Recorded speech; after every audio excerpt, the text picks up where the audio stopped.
Hello my friends and welcome back. Today we're going to take a look at a new release from Asvine.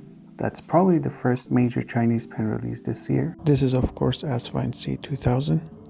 C standing for cartridge filler. You know that they're V and E lines, there are vacuum and piston fillers. So as far as I know, this was the first Chinese pen that was released this year. The pen is marketed as a stabilized wood material, so apparently they infused the wood with some paint and acrylic. I'm not very familiar with the procedure, but the wood appears very nice in hand.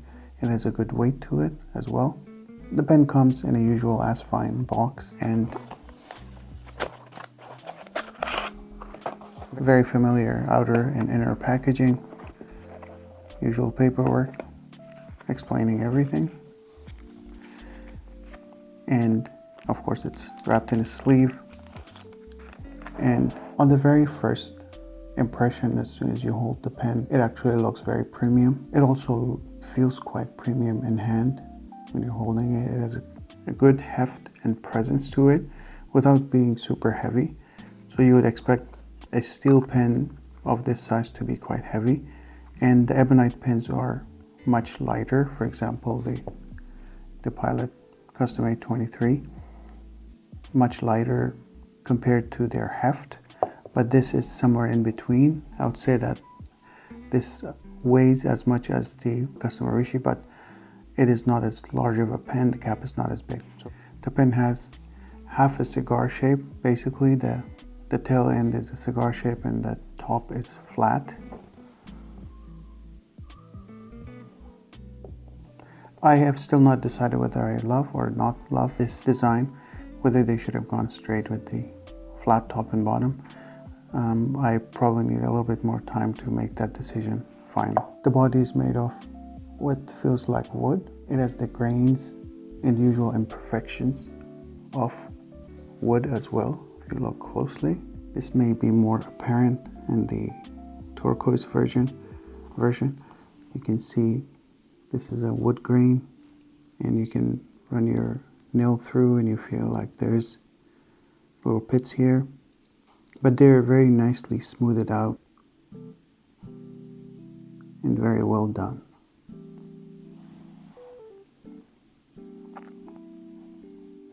The cap takes 2 turns to open and reveals the number 8 hefty Asvine nib. And the nib is complemented by this ring at the bottom of the grip section, and also these metal rings for the screw section for the cap.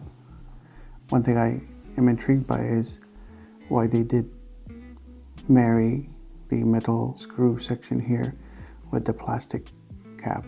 Of course, there's always a question of durability for this, but I feel like this is going to last for a while. The plastic threads in there look pretty sturdy. They don't look flimsy, and the pen overall looks pretty sturdy. So I do not anticipate to have any problems there. They're not fine threads, and I've not had difficulty with cross-threading. The nib is Asvine branded. It looks quite attractive. This one is an extra fine. As you know, I like writing with extra fine nibs. The pen also comes in medium and a 1.1 stub, which you might find on other YouTube channels. It looks pretty smooth. The feed seems to be made of plastic and is set quite well. I didn't need to heat set this or anything, not that you can heat set plastic. The nib and feed can be taken out in one of a couple of ways. The nib and feed can be just pulled out like that. Just take it out. And alternatively, the feed and nib are threaded and screwed in. You can just unscrew them like this. It actually has a couple of O-rings.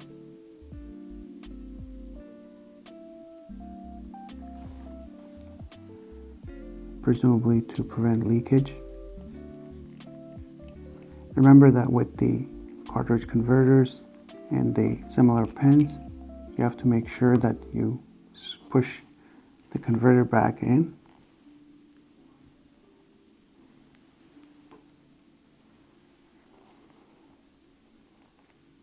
after disassembling the nib, because otherwise this will be wobbling inside. So taking this nib out gives you the opportunity to replace it with many of other number 8 nibs that are available in the market. If you follow my channels, you would know that I have an affinity towards the Montblanc 149 nibs, and this pen is no exception. I did have a spare 149 vintage nib that I fitted in here exactly the way as I showed, same way as I showed before. You just remove the feed and the Asvine feed and nib, and put the Montblanc nib on top of the feed, push it back in. It has grooves that the nib fits in over the feed, so you have to be careful to find that groove and put it in the right orientation, otherwise you'll have trouble pushing this and it may not work all the time. Once I put the feed and nib in there, it's set quite tightly. It's very nice and it looks like it is stock, but this is a beautiful vintage 149 nib that I've tried on many other pens before and I've come to like very much. This section is comfortable, but there's a good size step up from the section threads to the body. It is not as pronounced as some of the Leonardo pens, but it is noticeable. It's kind of sharp a little bit here. It doesn't really bother me because that's not where I hold. And where I hold my hand, it doesn't really bother me like the Asvine J16 did previously. So this seems like I really like this design. There's also this ring by the nib that is also seems to be gold plated. The cap's plastic threads screw in here in the grip section. I'm thinking that it will last quite a while because of the plastic threads appearing quite sturdy when you look inside. The cap itself, when you put it in, appears like it'll be tapers down a little bit to streamline the look of the body so that there's not a big protrusion where the cap and body meet. I think that they did a very good job. The Asvine engraving on the nib also looked pretty good, and there's a C200 here that seems to be engraved into the wood but then filled with some kind of gold color material. The cap is a nice size. It is flat on the top. The clip looks like the vintage older 149s like the Hemingway. It's easy to operate. It's pretty springy. It has a little bit of a wobble if you push back and forth, but most of the clips of the pens I have do. This is a Leonardo, has a little bit of clip. Magna Carta is the only one that doesn't really have much of a give because of these two very heavy screws. I look at the Sailor King of Pen. This is the worst. It is wobbling, and I'm sure that you can screw that in, but you know, Sailor has so much to do in terms of their design and what junk they put in the market for people that love their nibs. Personally, I don't post my pens, but if you're a poster, this pen does actually post quite securely. It does post. You can have a convincing wiggle there so that it doesn't wobble.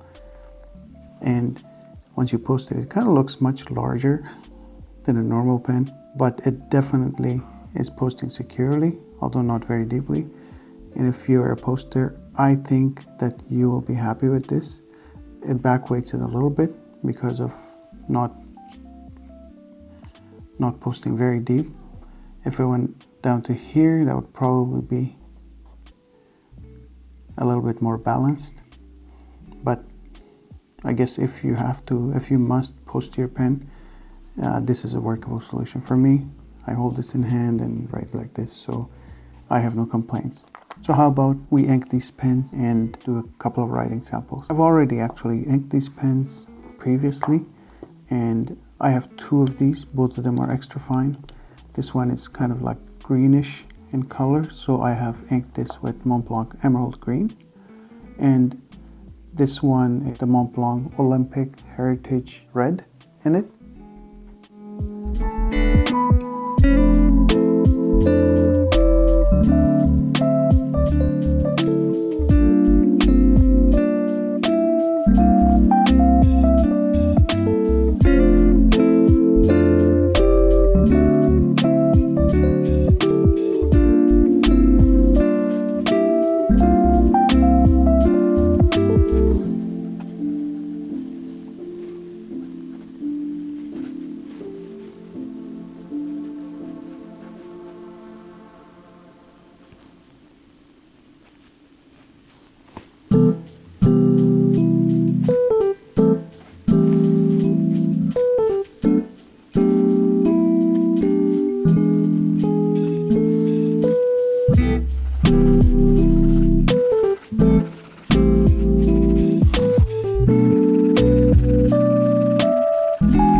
That was the Asvine nib.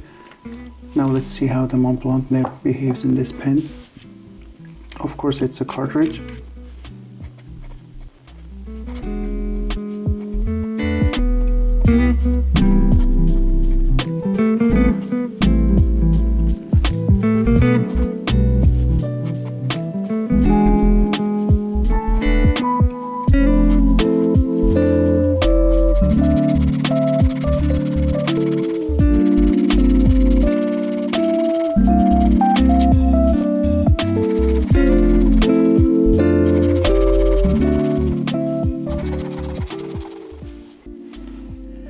That's a Mont Blanc nib. I'd say that the Mont Blanc nib has a little bit more character compared to the Asvine. Asvine is very, very smooth and just monoline and very little resistant, very little feedback. You'll be quite surprised by how smooth and fine it writes. So I'm quite sold. That brings me to my conclusions. Overall, I would say that I pretty much endorse these pens in whichever color that you get. I really like these two pens, especially for this price. They're very decently designed as well, and I don't see any major design flaws in these pens. The stabilized wood behaves very well in hand. This is a little bit different than the ebonite and the acrylic bodies. It feels very sturdy and feels rigid, so it feels like it's going to last for a little bit. If we were to build a pro and con list for getting or not getting this pen, there's maybe just one flaw in this pen that I can think of, and that's the gold plating they do on these metal decorations. The gold plating they do, many of these Chinese pens these days, they are pretty tacky and it's shiny. It reminds me of third world jewelries when you go on the street and buy some cheap jewelry. That's what it looks like, and they're all made in China, of course, so it seems to be coming from the same factory that made those cheap jewelries. So if I were to give feedback to Asvine, it would be to tone this down, make it a little bit less tacky and less shiny, like the Majon titanium 136s. Their gold plating is spot on. They're actually look no different than the Mont Blanc gold plating that they have on their decorations. Otherwise, everything else is pretty much a pro for this pen. The cigar shape, half cigar shape, is attractive. I would say that it is, of course, not as refined as the Leonardos. They have cone shapes on both ends, but the beauty of the Asvine is that it can actually stand on its own. None of the Leonardos can do that I own, and not many other pens can do that. The Magna Carta does have somewhat of a flat top, but it's kind of domed. It's not true flat, so Asvine wins the cake in that regard. The cap, the nib, the feed, the body, and the converter in this pen are top notch. They do not strike me as a $35 pen. If this pen was turned by one of our small business US pen makers in the pen shows, I have actually purchased pens like these, and they sell for $500, $600, $700. Those are of course handmade, and it is a personal experience to talk to the manufacturer and to the maker of those pens. But these pens have nothing short of those acrylic pens that are turned in the country. So I actually put a lot of value in whatever workmanship went into this pen. Even if it's mass produced, they have done a marvelous job. I feel like this is going to be one of the best Chinese pens of the year, or actually any pen of the year. And if you compare these to some of the offerings that American retailers bring from Asia, like the Esterbrook, for example, some of these other brands, these pens have no shortcomings compared to those ones. The Esterbrooks, of course, have their following, but an Esterbrook ST oversized sells for about $250, and this pen sells about $36.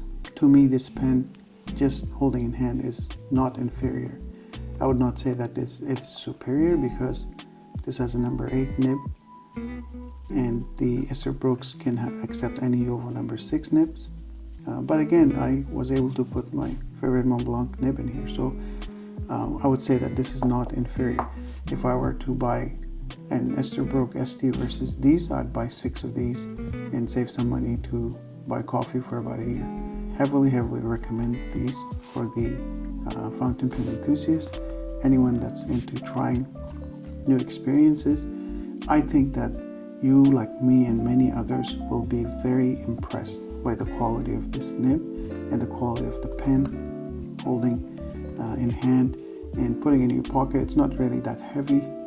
Standing up, laying down, whichever way you look at this pen, in any of these two colors, it is a marvelous piece of art. So I commend Asvine for their first fountain pen of 2025. I'm sure that they will do a lot more, and I'm looking forward to see what else the year has in store for us. Thank you very much for accompanying me through this video. I hope that you find it informative, maybe a little bit entertaining. If you have any questions, please do not hesitate to let me know. I'll try to answer them in a timely fashion. I'd hope to see you in my next video. Goodbye.